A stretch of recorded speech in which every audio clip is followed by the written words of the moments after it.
Hello friends, आपका स्वागत है हमारे चैनल एवरीडे में। दोस्तों, आरआरसी ग्रुप डी एग्जाम 22 अगस्त सेकंड शिफ्ट का भी पेपर समाप्त हो चुका है और अभी तक इसके मैक्सिमम रियल प्रश्न भी आ चुके हैं। तो आइए आज की सेकंड शिफ्ट की फुल पेपर एनालिसिस देखते हैं। सबसे पहले बात करें पेपर की डिफिकल्टी लेवल की, तो आज की सेकंड शिफ्ट की भी पेपर दोस्तों यहाँ पे मॉडरेट ही बताई जा रही है मैक्सिमम कैंडिडेट के द्वारा। ना ज्यादा इजी पेपर आए हैं, ना ज्यादा हार्ड आए हैं, मॉडरेट लेवल बताया जा रहा है। खास करके देखिए, जो रीजनिंग के पोर्शन आ रहे हैं वहां पे थोड़ा बहुत टाइम कंज्यूमिंग हो जा रहा है। जैसे कि जो आपके पजल और सीटिंग अरेंजमेंट से सवाल आ रहे हैं, लगभग 6 से लेकर 8 क्वेश्चन तक डायरेक्ट आ जा रहा है। तो जिनके आगे आने वाले शिफ्टों में, आगे आने वाले दिनों में पेपर है, सीटिंग अरेंजमेंट और पजल को बिल्कुल अच्छे तरीके से प्रैक्टिस करके जाइएगा। इसको छोड़ के नहीं आ सकते फ्रेंड्स।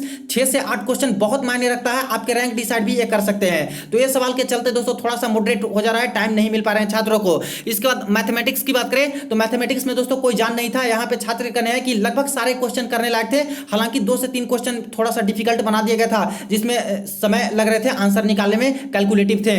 इसके बाद बात करें हम लोग साइंस की, तो साइंस का पोर्शन एज इट इज आ रहा है, कंसेप्चुअल टाइप के सवाल पूछे जा रहे हैं, यहाँ पे न्यूमेरिकल सवाल आ रहे हैं। इसके बाद दोस्तों ए सही है या बी सही है, ये भी दोनों सही है, इस तरह से करके स्टेटमेंट वाले सवाल यहाँ पे आ रहे हैं। तो वन लीनियर वाले बहुत कम और ज्यादातर कंसेप्चुअल सवाल साइंस में देखने को मिल रहे हैं, फिजिक्स, केमिस्ट्री, बायोलॉजी तीनों से।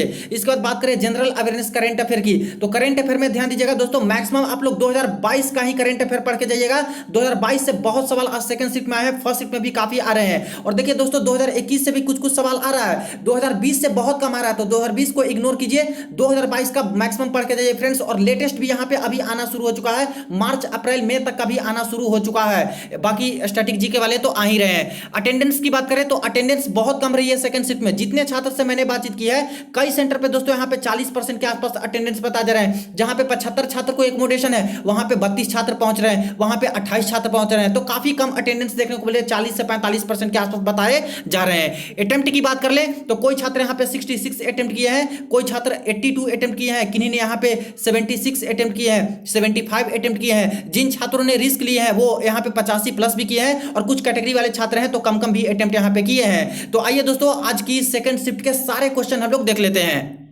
तो ये फ्रेंड्स आज के सेकंड शिफ्ट में आए हुए रियल प्रश्न देखिए। 22 अगस्त सेकंड शिफ्ट में एक सवाल यहाँ पे पूछा गया था, पराक्रम दिवस किनके जन्म दिवस पर मनाया जाता है? तो सुभाष चंद्र बोस जी के जन्म दिवस पे मनाया जाता है पराक्रम दिवस। तो ये एक सवाल आया था दोस्तों, इंपॉर्टेंट डेज से रिलेटेड। एक देखिए प्रश्न आया है, करंट अफेयर का ही सवाल है 2022 के करंट अफेयर से, कि बच्चों के लिए अलग से बजट का प्रावधान किस राज्य ने किया है? तो बच्चों के लिए अलग से ही बजट का प्रावधान किया है मध्य प्रदेश स्टेट ने, एमपी ने।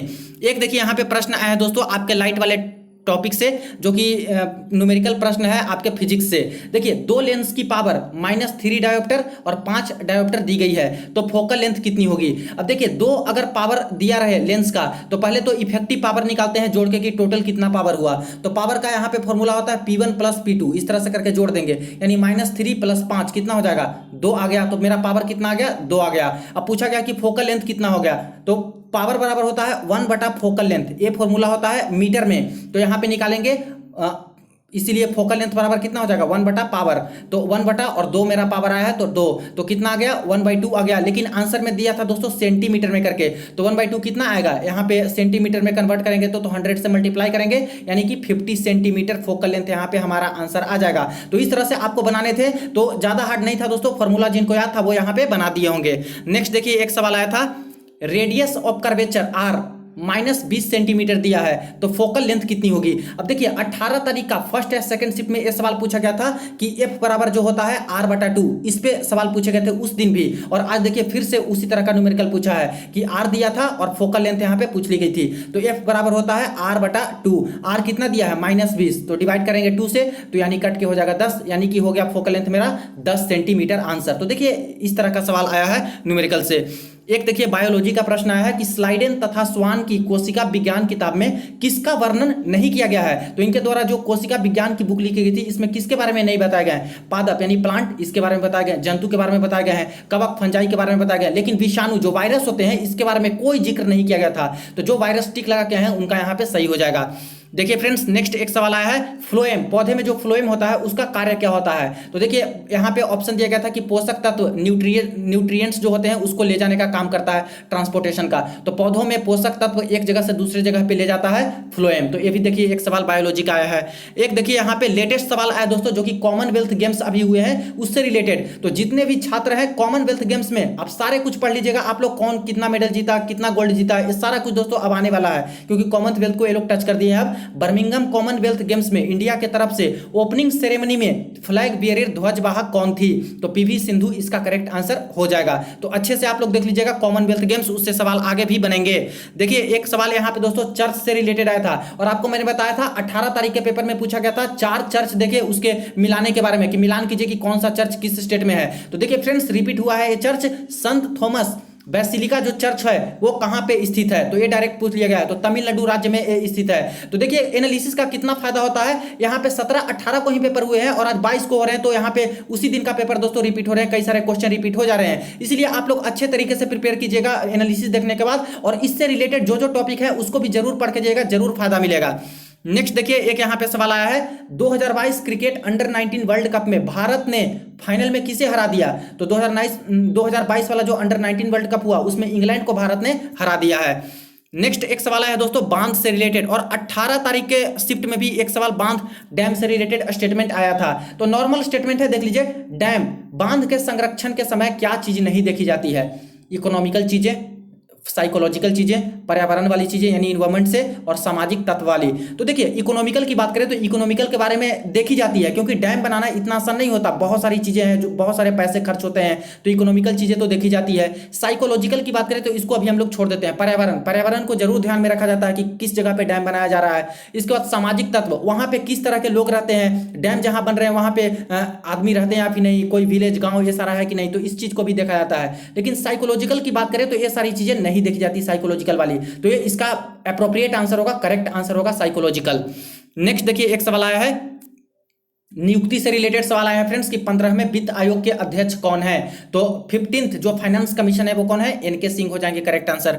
नेक्स्ट एक सवाल आया है मौलिक कर्तव्य, और देखिए हर दिन दोस्तों मौलिक कर्तव्य से रिलेटेड सवाल आए हैं, फंडामेंटल ड्यूटी से आए हैं। ए कॉमन ए में कौन है, ए कॉमन ए जो है किस पार्ट में है, फंडामेंटल ड्यूटी किस पार्ट में आता है। अभी पूछा कि मौलिक कर्तव्य किसकी अनुशंसा पर लाई गई थी। तो स्वर्ण सिंह समिति के द्वारा दोस्तों यहाँ पे अनुशंसा की गई थी, तो मौलिक कर्तव्य का गठन किया गया था, तो स्वर्ण सिंह समिति। नेक्स्ट देखिए एक सवाल आया दोस्तों पंचायती राज, और ये भी दोस्तों लगातार ही सवाल पूछे जा रहे हैं पंचायती राज व्यवस्था से। पंचायती राज व्यवस्था किस भाग, कौन से पार्ट में नहीं है संविधान के। तो पार्ट 9 में पंचायती राज व्यवस्था नहीं है, सॉरी है, पंचायती राज किस पार्ट में है, तो पार्ट 9 में है, भाग 9 में है।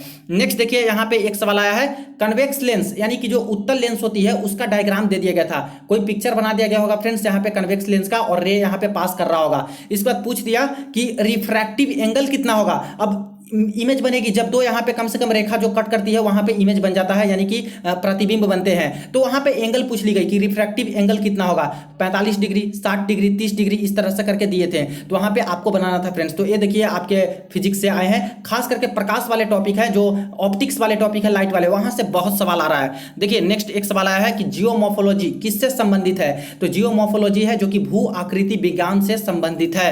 नेक्स्ट एक सवाल आया है परिसंचरण यानी कि डबल सर्कुलेशन किसमें नहीं होता है। तो ऑप्शन में एक फिश था मछली, तो मछली में डबल सर्कुलेशन नहीं होती है। तो बायोलॉजी का एक प्रश्न देखिए, एक केमिस्ट्री का इस तरह से प्रश्न दिया गया था कि पीएच वैल्यू दिया गया है, 7 था, 2 था, 9 था, 11 था।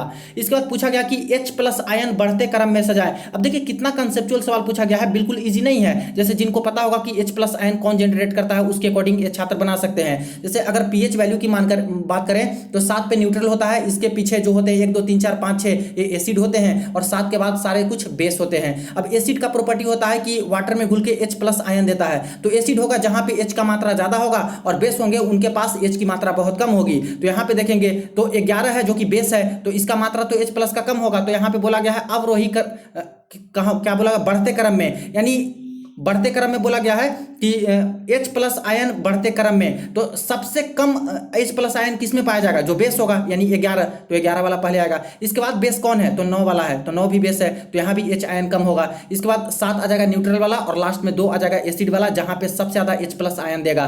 तो बढ़ते क्रम में पहले छोटे से बड़े की ओर जाएंगे, तो 2 pH वाला में सबसे ज्यादा H प्लस आयन होगा। तो देख रहे हो कि किस तरह से ये दोस्तों सवाल पूछने की कोशिश कर रहा है। यहाँ पे नॉर्मल 1 लीनियर वाले सवाल ना पूछ के इस तरह से थोड़ा टाइम भी लग रहे हैं और छात्र को सारे ऑप्शन भी देखने पड़ रहे हैं। नेक्स्ट देखिए, एक सवाल यहाँ पे पूछे गए, फ्लोरीन, ऑक्सीजन, सिलिकॉन, इनमें से वैलेंस इलेक्ट्रॉन के अवरोही यानी कि डिसेंडिंग क्रम में सजाएं। अब वैलेंस इलेक्ट्रॉन के बारे में पूछा। देखिए, वैलेंसी और वैलेंस इलेक्ट्रॉन में अंतर है, इसको अच्छे से पढ़ लीजिएगा। आगे आने वाले शिफ्ट में जरूर क्वेश्चन देखने को मिलेंगे कि वैलेंसी किसकी कितनी होती है, वैलेंस इलेक्ट्रॉन कितना होता है। किसी भी एलिमेंट के बाहरी कक्षा में जितने भी इलेक्ट्रॉन होते हैं उसको वैलेंस इलेक्ट्रॉन बोल देते हैं। तो वैलेंस इलेक्ट्रॉन से पूछा था, फ्लोरीन, ऑक्सीजन, सिलिकॉन में अवरोही क्रम में दर्शाएं कि किसका मतलब सबसे ज्यादा है, फिर किसका कम है, फिर किसका कम है वैलेंस इलेक्ट्रॉन। फ्लोरीन की बात करें तो फ्लोरीन का इलेक्ट्रॉनिक कॉन्फ़िगरेशन लिख लेंगे, तो हमारा आएगा 2 और 7, क्योंकि 9 होता है इलेक्ट्रॉनिक जो हमारा संख्या होता है उसका, तो 2 और 7 होगा, यानी कि वैलेंस इलेक्ट्रॉन 7 है। ऑक्सीजन की बात करें तो इलेक्ट्रॉनिक कन्फिगुरेशन होगा 2 और 6। इसके बाद सिलिकॉन की बात करें तो 14 होता है कि 2, 8 और यहाँ पे 4, इतना आ जाएगा। यानी इसका वैलेंस इलेक्ट्रॉन 7 है, इसका 6 है और इसका 4 है। तो बोला कि डिसेंडिंग ऑर्डर में, यानी सबसे ज्यादा किसका वैलेंस इलेक्ट्रॉन है, तो पहले लिखें तो फ्लोरीन का पहले, सेकंड में आ जाएगा ऑक्सीजन और थर्ड में आ जाएगा सिलिकॉन। तो इस तरह से करके आपको बनाना था। इसके बाद देखिए यहाँ पे नेक्स्ट जो सवाल आया है, एल्यूमिनियम, कार्बन, फ्लोरीन और हाइड्रोजन, इनमें से सबसे ज्यादा वैलेंस इलेक्ट्रॉन किसमें है। देखिए 2-2 सवाल वैलेंस इलेक्ट्रॉन से पूछ दिया, तो फिर से उसी तरह से बनेंगे कि बाहरी कक्षा में कितना इलेक्ट्रॉन किसके पास है। तो फ्लोरीन का ही सबसे ज्यादा है, 2 और 7 इसका होता है इलेक्ट्रॉनिक कन्फिगरेशन, और बाहरी कक्षा में 7 इलेक्ट्रॉन है, तो वैलेंस इलेक्ट्रॉन फ्लोरीन का सबसे ज्यादा। इसके बाद देखिए नेक्स्ट सवाल आया है, आयरन की मात्रा सबसे ज्यादा किसमें पाई जाती है, गुड़ में यानी कि जैगरी, चावल, राइस, दूध, मिल्क और आटा, जो आपका फ्लोर हो गया। तो गुड़ दोस्तों जो जैगरी होती है उसमें आयरन की मात्रा सबसे ज्यादा पाई जाती है, तो गुड़ जोड़ लगा क्या है उनका करेक्ट आंसर हो जाएगा। नेक्स्ट देखिए एक सवाल आया है कि नियो पेमेंट बैंक किस तरह का पेमेंट एक्सेप्ट करता है, और एक फर्म दी गई थी दोस्तों कि किस फर्म के साथ मार्च 2022 में इन्होंने यहाँ पे एक MOU साइन किया है, यानी कि कुछ साइन किया उसके साथ मिल गया है। तो नियो पेमेंट बैंक है, किसके साथ 2022 में किस फर्म के साथ यहाँ पे हाथ मिलाया है, कुबेर, फोन पे, ओला, इस तरह से करके ऑप्शन थे। इसके आंसर मुझे पता नहीं, करंट अफेयर के सवाल हैं, जिनको करेक्ट पता होगा कमेंट सेक्शन में जरूर बता दीजिएगा। नेक्स्ट देखिए एक सवाल आया है, अगर कोई इलेक्ट्रिक बल्ब बनाता है तो उसका फिलामेंट कैसा होना चाहिए। यानी दोस्तों इलेक्ट्रिक बल्ब का प्रॉपर्टी से सवाल पूछा है, जो कि 18 तारीख के डेट में भी इलेक्ट्रिक बल्ब और इलेक्ट्रिक फ्यूज से पूछा गया था। अब यहाँ पे जो रिपीट हो रहे हैं, तो छात्र जो एनालिसिस देखे होंगे वो तो जरूर करके आएंगे। देखिए यहाँ पे ऑप्शन दिया गया था कि लो मेल्टिंग पॉइंट, तो इलेक्ट्रिक बल्ब होता है उसका लो मेल्टिंग पॉइंट नहीं होता, हाई मेल्टिंग पॉइंट होता है। Ability to glow in high temperature, high temperature में भी बल्ब जलता है, तो ये बिल्कुल सही है। हाई रेजिस्टेंस, उसका रेजिस्टेंस यानी प्रतिरोध बहुत ज्यादा होता है इलेक्ट्रिक बल्ब का, तो ये भी सही है। तो आंसर किस इस तरह से, ऑप्शन इस तरह से दिए गए थे कि केवल एक सही है, केवल ए और बी सही है, केवल बी और सी सही है, केवल बी और डी सही है, ऐसे करके ऑप्शन आ रहे हैं। और ज्यादातर क्वेश्चन के ऐसे ही आपको ऑप्शन देखने को मिलेंगे। तो इसके आंसर की बात करें तो बी और सी दोनों सही हो जाएगा। नेक्स्ट देखिए एक सवाल आया है, डायरेक्शन ऑफ करंट किस रूल से पता चलता है। अब देखिए Fleming right hand rule, Fleming left hand rule, काफी सारे शिफ्ट में आप लोगों ने देख लिया, जो कि 17-18 वाले में पूछे गए थे। आज भी पूछ दिया गया कि डायरेक्शन ऑफ करंट किस रूल से पता करते हैं, तो फ्लेमिंग राइट हैंड रूल से पता करते हैं डायरेक्शन ऑफ करंट। नेक्स्ट देखिए यहाँ पे प्रश्न आया है कि मेंडल और पौधे पर की गई एक्सपेरिमेंट, मेंडल के द्वारा जो पौधे पर एक्सपेरिमेंट किया गया था, उनके जो आपके एक स्मॉल पौधा होता है, छोटा होता है, उससे रिलेटेड 4 दोस्तों यहाँ पे स्टेटमेंट दिया गया था ABCD करके। उसमें से गलत कौन सा है वो आपको सेलेक्ट करना था कि इसमें से कौन गलत है, जो कि मेंडल द्वारा नहीं दिया गया है। तो देखिए ऐसे सवाल आए हैं। एक देखिए प्रश्न आया है कि ग्लास प्रिज्म में एंगल ऑफ डेविएशन किसके किसके बीच में रहता है। अब ये भी फिजिक्स का सवाल है और लाइट वाला चैप्टर से ही सवाल है। अब एंगल ऑफ डेविएशन की बात करें तो इंसिडेंट रे और इमर्जेंट रे के बीच में दोस्तों एंगल ऑफ डेविएशन रहता है। जैसे देखिए प्रिज्म की बात करें तो एक प्रिज्म ले लेते हैं, व्हाइट लाइट अगर यहाँ पे स्ट्राइक करती है प्रिज्म पे तो थोड़ा सा ये मुड़ जाती है, और मुड़ने के बाद यहाँ पे फिर से बाहर निकलती है तो फिर से मुड़ जाती है। तो ये जो हमने यहाँ पे लाइट पास किया था, तो ये तो जनरली ये ऐसे जा रही थी, तो इसको यहाँ पे ऐसे, इसको भी इस लाइन को यहाँ पे बढ़ाएंगे, तो ये हमारा हो गया angle of deviation, angle of deviation ये वाली हो गई। तो ये था इंसिडेंट रे और ये था इमर्जेंट रे जो कि बाहर निकला इस प्रिज्म से। तो इंसिडेंट रे और इमर्जेंट रे के बीच में क्या रहता है, एंगल ऑफ डेविएशन। तो यही आपको सही बस करके आना था कि एंगल ऑफ डेविएशन किसके किसके बीच में रहता है, तो इंसिडेंट रे और इमर्जेंट रे के बीच में। तो आगे आने वाले शिफ्ट में भी ध्यान दीजिएगा, ये सेम टू सेम क्वेश्चन दोस्तों हो सकता है कि रिपीट कर जाए। देखिए नेक्स्ट यहाँ पे सवाल एक पूछा गया था कि कल्याण बंधु किस राज्य द्वारा योजना शुरू की गई है जिसमें एससी और एसटी को 10 लाख रुपए का प्रोत्साहन राशि मिलता है। इस तरह से करके क्वेश्चन पूरा का पूरा दिया गया था। तो ऑप्शन में थे उत्तराखंड और उत्तर प्रदेश, दो ऑप्शन यहाँ पे भेजे गए हैं। पूरा क्वेश्चन भी दोस्तों ये नहीं भेजा गया था छात्र द्वारा। नेक्स्ट देखिए एक महोत्सव से भी सवाल आए हैं और फेस्टिवल से तो सवाल आ ही रहा है। सिंधु दर्शन उत्सव किस राज्य में मनाया जाता है, यानी सिंधु दर्शन जो फेस्टिवल है किस राज्य में, तो लेह लद्दाख में दोस्तों ये मनाया जाता है। ऑप्शन में पंजाब भी था, बहुत सारे छात्र पंजाब लगा के आए हैं जो कि गलत हो जाएगा, लद्दाख इसका करेक्ट आंसर होगा। नेक्स्ट देखिए दोस्तों एक कोयला से रिलेटेड, कोल से रिलेटेड भी सवाल आया था। कुछ योजना करके था जिसमें ऑप्शन में थे कोयला ज्ञान, कोयला दर्पण, कोयला बीट, इस तरह से करके ऑप्शन थे। सवाल जिनको पूरा पता होगा जरूर कमेंट सेक्शन में बता दीजिएगा। नेक्स्ट देखिए एक सवाल आया है कि कार्बन C4+ क्यों नहीं बनाता है, यानी कहने का अर्थ है कि कार्बन के पास जो 4 वैलेंस इलेक्ट्रॉन रहता है, आखिर चारों का चारों कार्बन वो क्यों नहीं डोनेट कर देता है, दूसरे को क्यों नहीं रिलीज करके दे देता है। तो ये सवाल आ रहे थे। तो एक ऑप्शन यहाँ पे भेजे गए हैं कि उतनी एनर्जी नहीं होती जिससे कि वो 4 इलेक्ट्रॉन को छोड़ दे या फिर रिलीज कर दे और C4+ बना ले। तो ये भी ऑप्शन हो सकते हैं। हालांकि देखा जाए तो कार्बन दोस्तों यहाँ पे टेट्रावैलेंसी शो करता है, जिसका मतलब है कि वो जब भी अगर किसी के साथ कंपाउंड बनाएगा तो यहाँ पे अपना इलेक्ट्रॉन को शेयर करके बनाएगा। अगर वो चारों का चार, जो कि इनके पास 4 ही इलेक्ट्रॉन होते हैं, चारों के चारों इलेक्ट्रॉन को छोड़ दे दूसरे को दे दे, तो ये तो टेट्रावैलेंसी शो ही नहीं करेगा और यहाँ पे कोवैलेंट बॉन्ड भी नहीं बना पाएगा शेयर करके। इसीलिए यहाँ पे 4 इलेक्ट्रॉन ये शेयर नहीं कर सकता है। तो ये ऑप्शन में वहां पे होंगे कुछ की टेट्रावैलेंसी ये शो करता है इसलिए। तो ऐसे दोस्तों कंसेप्चुअल टाइप के सवाल आ रहे हैं और इस तरह के स्टेटमेंट भी दिए जा रहे हैं। नेक्स्ट देखिए एक सवाल आया है कि पृथ्वी के अपर्दन के लिए यानी कि इरोजन के लिए, सॉइल इरोजन यानी अर्थ के इरोजन के लिए कौन सी क्रिया होती है, सॉलिडिफिकेशन, इरप्शन, जर्मिनेशन। अब जर्मिनेशन क्या होता है, पौधे जब बीज से उगते हैं उसको जर्मिनेशन कहते हैं, तो ये तो होगा नहीं। इरप्शन होगा दोस्तों, क्योंकि इरप्शन ही बोलते हैं अपर्दन जो होता है उसको। नेक्स्ट देखिए एक सवाल आया है हीटिंग इफेक्ट ऑफ करंट के बारे में कौन सा कथन सही है। तो हीटिंग इफेक्ट जो होता है करंट का उसके बारे में कौन सा सही है, इलेक्ट्रिक गैस यानी कि जो इंडक्शन काम करता है इस पे करता है, तो बिल्कुल सही है, ये हीटिंग इफेक्ट ऑफ करंट पे काम करता है। तापीय लैंप टेम्परेचर वाला जो लैंप होता है वो भी इस पे काम करता है। इलेक्ट्रिक जनरेटर दोस्तों, इलेक्ट्रिक जनरेटर हीटिंग पे काम नहीं करता है, तो ये इसका करेक्ट आंसर कौन सा सही है ये पूछा था, तो ए सही है, ए वाला भी, और बी भी सही है, ये गलत है, ये नहीं होगा। नेक्स्ट देखिए एक सवाल पूछा था कि किसी कंडक्टर का रेजिस्टेंस यानी कि उसका प्रतिरोध किस पर डिपेंड करता है। और दोस्तों काफी बार ये सवाल पूछ दिया गया है, आप लोग भी डेली एनालिसिस देख रहे हो तो आपको पता चल रहा होगा, फर्स्ट शिफ्ट में भी पूछ लिया गया है, अभी भी पूछ लिया गया। तो रेजिस्टेंस किस पे डिपेंड करता है, तो ऑप्शन में था वहां पे लेंथ ऑफ कंडक्टर, तो लेंथ पे डिपेंड करता है। एरिया ऑफ क्रॉस सेक्शन पे भी डिपेंड करता है। इसके बाद नेक्स्ट बात कर ले तो एक सवाल देखिए पूछा गया है कि प्लास्टिक बैग की जगह क्या यूज करना उचित है जो कि हमारे इन्वायरमेंट को यानी कि हमारे वातावरण के लिए अच्छा होगा, रबर बैग, पेपर बैग या फिर कांच का बैग। तो देखिए दोस्तों जो प्लास्टिक बैग की जगह पे पेपर बैग यूज करेंगे तो वो हमारे इन्वायरमेंट के लिए अच्छा होगा। फर्स्ट शिफ्ट में भी एक इस तरह का सवाल आया था कि जूट का बैग हम लोग यूज करेंगे और अभी पेपर बैग वाला पूछा गया, तो ये करेक्ट होगा। नेक्स्ट देखिए एक सवाल आया है, एक रिएक्शन दिया था कि MgOH का होल 2 प्लस HCl को अगर हम लोग रिएक्शन करवाते हैं तो MgCl2 प्लस H2O मिलता है। तो इनमें से क्या सही है, पहला था कम्बिनेशन रिएक्शन है, बी में था प्रेसिपिटेशन रिएक्शन है, सी में था डिकम्पोजिशन रिएक्शन है और डी में था न्यूट्रलाइजेशन रिएक्शन है। अब देखिए ध्यान से देखिएगा फ्रेंड्स, तो कई सारे छात्र हैं जो कि डिकम्पोजिशन लगा दिए, कई सारे कम्बिनेशन लगा दिए, लेकिन ये दोनों गलत हो जाएगा। क्यों, क्योंकि यहाँ पे दोस्तों एक बेस है और एक एसिड है और एसिड प्लस बेस यहाँ पे मिलते हैं तो क्या होता है, न्यूट्रलाइजेशन होता है। तो न्यूट्रलाइजेशन रिएक्शन यहाँ पे जो लगा के आए हैं उनका करेक्ट हो जाएगा। नेक्स्ट देखिए यहाँ पे एक सवाल आया था, हिमालय के पर्वत पर एक औषधि पौधा पाया जाता है जो कि दर्द में एंटीसेप्टिक का काम करता है। ऑप्शन थे धतूरा, ब्रह्मकमल और पैरेथियम, इस तरह से करके ऑप्शन भेजे गए हैं, 3 ही ऑप्शन भेजे गए हैं। अब देखिए दोस्तों हाल फिलहाल चर्चा में ब्रह्मकमल रही थी जो कि ट्रैंक्विलाइजर के काम करती है। हिमालय के पर्वत पे यहाँ पे औषधि एक पौधा पाई जाती है, तो मुझे लग रहा है इसका आंसर ब्रह्मकमल हो सकता है, बाकी मैं कंफर्म नहीं हूं। इसलिए आपको क्या लगता है इसका आंसर, जो पेपर देके आए हैं जरूर बताइएगा कि इस वाले का आपने क्या क्या ऑप्शन करेक्ट करके आए हो और क्या सही हो सकता है।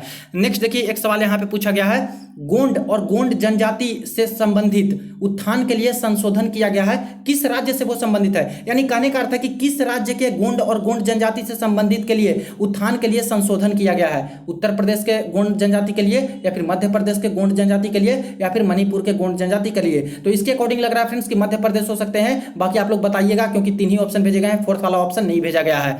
नेक्स्ट देखिए एक सवाल आया है, टोटल क्लासिकल लैंग्वेज भारत में कितनी है, तो क्लासिकल भाषा पूछ ली गई है 2 4 6 इस तरह से, तो इसका करेक्ट आंसर होता है फ्रेंड्स 6 क्लासिकल लैंग्वेज। और ये एनटीपीसी का जब एनालिसिस हो रहा था उस समय भी आपको मैंने बताया था कि 6 क्लासिकल लैंग्वेज वाला एक क्वेश्चन एनटीपीसी में भी आया था, तो देखिए अभी ग्रुप डी में भी ये रिपीट किया है। तो टोटल 37 के आसपास मुझे क्वेश्चन मिले हैं, 45 क्वेश्चन में से जीके और साइंस को मिलाकर। आप लोगों ने लेवल देखा कि किस तरह का प्रश्न यहाँ पे आया है। बात कर ले फ्रेंड्स हम लोग यहाँ पे मैथमेटिक्स की, तो नंबर सिस्टम से 3 क्वेश्चन आए हैं, एलसीएम एचसीएफ से 1 क्वेश्चन आया है, बोर्ड मास की बात करें तो 3 से 4 सवाल, टाइम एंड वर्क से भी देखिए 2 सवाल, प्रॉफिट लॉस का 2 से 3 सवाल आ जाया है दोस्तों, और एक थोड़ा डिफिकल्ट था। स्पीड टाइम डिस्टेंस की बात करें तो 2 क्वेश्चन, एज प्रॉब्लम से भी 2 क्वेश्चन, डीआई वाले 3 सवाल आ जाए हैं, मीन मीडियन मोड का एक भी क्वेश्चन नहीं था, एवरेज का 1 क्वेश्चन, रेशियो प्रोपोर्शन से 3 क्वेश्चन लगभग। इसके बाद परसेंटेज की बात करें तो 1 क्वेश्चन, एसआई सीआई वाले 1 क्वेश्चन आया है जो कि एसआई से था, मेंसुरेशन से 2 क्वेश्चन जिसमें 1 सिलेंडर का दिया गया था, ट्रिगोनोमेट्री से 1 क्वेश्चन, जियोमेट्री की बात करें तो 2 क्वेश्चन जिसमें से 1 ट्रायंगल था जिसमें एंगल निकालना था और 1 रेक्टेंगल दिया था, अलजेब्रा की बात करें तो 1 क्वेश्चन, और क्वाड्रेटिक इक्वेशन से भी बताया जा रहा है कि 2 क्वेश्चन यहाँ पे पूछे गए थे, इजी थे, ज्यादातर सवाल करने लायक थे। रीजनिंग की बात करें तो रीजनिंग थोड़ा टाइम कंज्यूमिंग था, समय छात्रों को यहाँ पे ज्यादा लगा है। कोशिश कीजिएगा कि आप लोग 100 का 100 क्वेश्चन पहले देखें, इसके बाद समय बचते हैं तो ज्यादा स्टेटमेंट कंक्लूजन वाले और जो आपके सिटिंग अरेंजमेंट वाले प्रश्न है वो कर सकते हैं, लेकिन पहले क्वेश्चन 100 का 100 देखिएगा, क्योंकि हो सकता है कि बाद में जो क्वेश्चन छूटे वही इजी हो और आप लोग बाद में पछताने के अलावा कुछ नहीं कर सकते। देखिए नेक्स्ट यहाँ पे रीजनिंग में सवाल था दोस्तों, कथन निष्कर्ष पूर्व धारणा वाला लगभग 3 से 4 सवाल, सिलोगिज्म की बात करें तो 2 से 3 क्वेश्चन, सिटिंग अरेंजमेंट वाले 3 से 4 सवाल थे, सर्किल वाला भी था, स्ट्रेट लाइन वाला भी था कि कुछ को बैठाया गया है, स्क्वायर वाला भी आ रहा है कि एक स्क्वायर में 8 लोगों को बैठाया गया है, 6 लोगों को बैठाया गए हैं। पजल की बात करें तो 2 से 3 सवाल पजल वाले हैं, लंबे लंबे क्वेश्चन। डायरेक्शन की बात करें तो 3 क्वेश्चन, एनालॉजी वाले 2 सवाल। इसके बाद नेक्स्ट बात करें सीरीज की तो 2 से 3 सवाल, कोडिंग डिकोडिंग से देखिए 3 से 4 क्वेश्चन, कैलेंडर का कोई सवाल नहीं आया है, क्लॉक का भी दोस्तों सेकंड शिफ्ट में कोई सवाल नहीं आया, फर्स्ट शिफ्ट में आया था। अल्फाबेटिकल से जो आपके रहते हैं सीरीज 2 क्वेश्चन, इन इक्वलिटी से 2 क्वेश्चन, इसके बाद मैथमेटिकल ऑपरेशन प्लस को माइनस गुना को भाग कर दिया, इस तरह से 2 से 3 क्वेश्चन आए। ब्लड रिलेशन कुछ नहीं आया है, वेन आरएक्स से दोस्तों 3 सवाल आ जाए हैं। तो रही आज की सेकंड शिफ्ट की full paper analysis. Real analysis के लिए दोस्तों चैनल को जरूर आप लोग सब्सक्राइब कर दीजिएगा, वीडियो को शेयर कर दीजिएगा। चलिए मिलते हैं नेक्स्ट वीडियो में नेक्स्ट अपडेट में।